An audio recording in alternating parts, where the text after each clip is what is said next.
السلام عليكم ورحمة الله وبركاته. هذا تسجيل بعنوان المجلس العسكري الخائن القاتل للثوار، حسبنا الله ونعم الوكيل فيهم. بسم الله الرحمن الرحيم، الحمد لله رب العالمين، والصلاة والسلام على سيد الأولين والآخرين وعلى آله وصحبه ومن تبعهم بإحسان إلى يوم الدين، وارض اللهم عنا معهم أجمعين، اللهم آمين.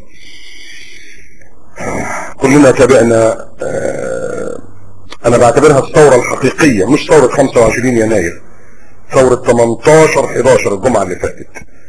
وكان المفروض زي ما كلنا تكاتفنا كده في 25 يناير نطلع كلنا برضو متكاتفين علشان ننتزع حقوقنا، عشان تنجح ثورتنا.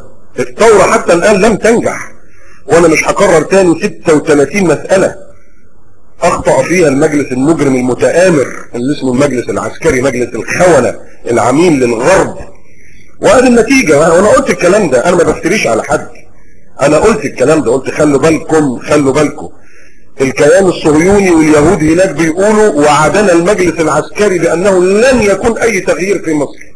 بس يمسكوا بس الراس الكبيرة دي وروح في 60 داهية، وان شاء الله هيتمسكوا باذن الله، هيتمسكوا زيه باذنك يا رب وبمشيئتك، ويتقدموا برضه للمحكمة بتهمة الخيانة وقتل المتظاهرين.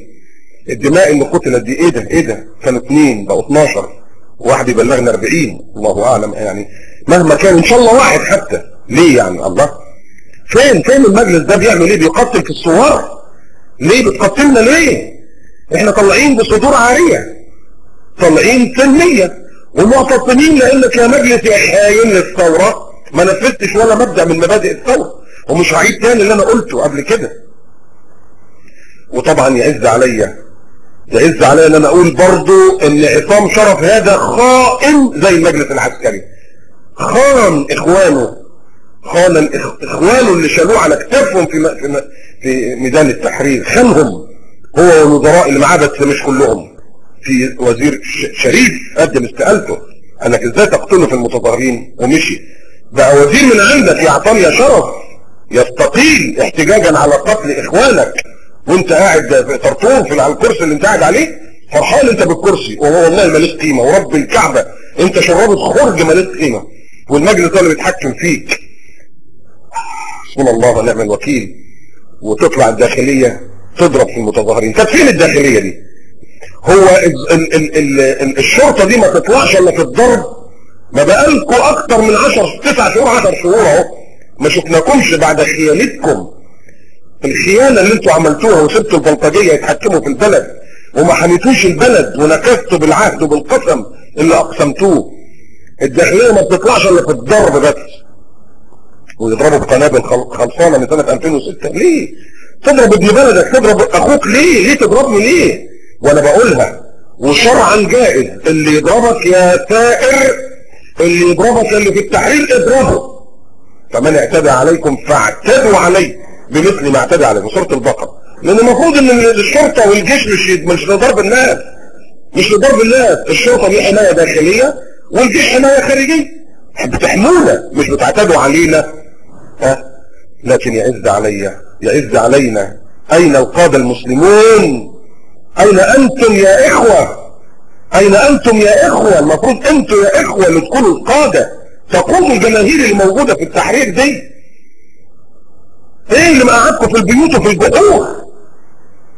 بعد الطبخة ما تستوي وبعد التركة ما تتعمل نطلع بقى من الجحور.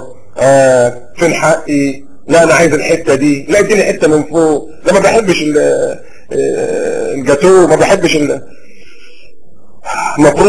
المفروض ان الاخوة هم اللي يطلعوا وهم اللي يثبتوا وهم اللي يقودوا الجماهير اللي موجودة في التحرير عشان ثورتنا تنجح. يا ناس ثورتنا فاشلة حتى الان، ثورتنا فاشلة ما نجحتش، ما فيش اي تحقيق ليها. ليبيا هو الحمد لله رب العالمين، الله يكرمهم ويبارك فيهم يا رب، على طول خلص الحمد لله، هيبنوا بلدهم وما شاء الله، ويمكن يسبقونا.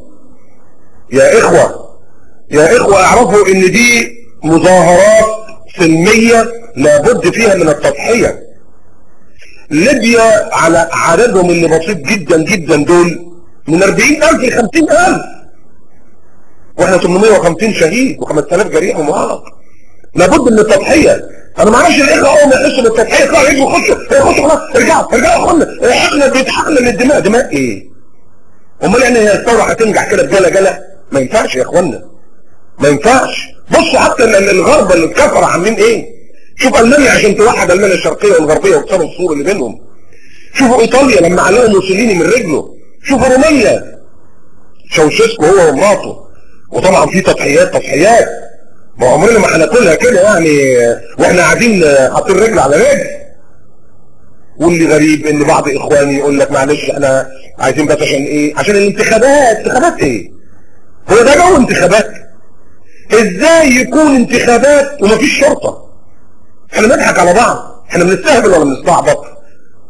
والله بنستهبل وبنستعبط. زي اللي بيفتح العربيه عشان ينزل من باب اليمين لقى شتاء راح ده قافل وفتح باب الشمال عشان ما هو شتاء برضه. انت بتستهبل على مين؟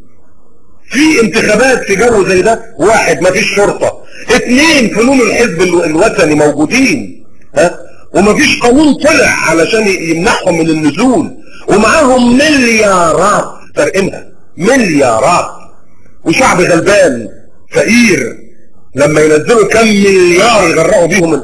ها، انتخابات ايه اللي بتتكلموا عنها الاخوه دي؟ جو ايه؟ ولا جو انتخابات؟ وبعدين المجلس يقول لك عاملين فرق لجان شعبيه. هو التهريج ده؟ ايه التهريج اللي احنا فيه؟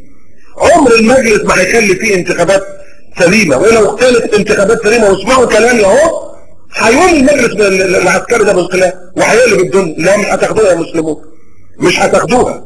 وهو عمال من دلوقتي اهو يقول لك انا بعمل ميزانيه خاصه للجيش ما حدش يتكلم عليها، لانهم دلوقتي بقوا بيزنس مان. هو ده بقى جيش؟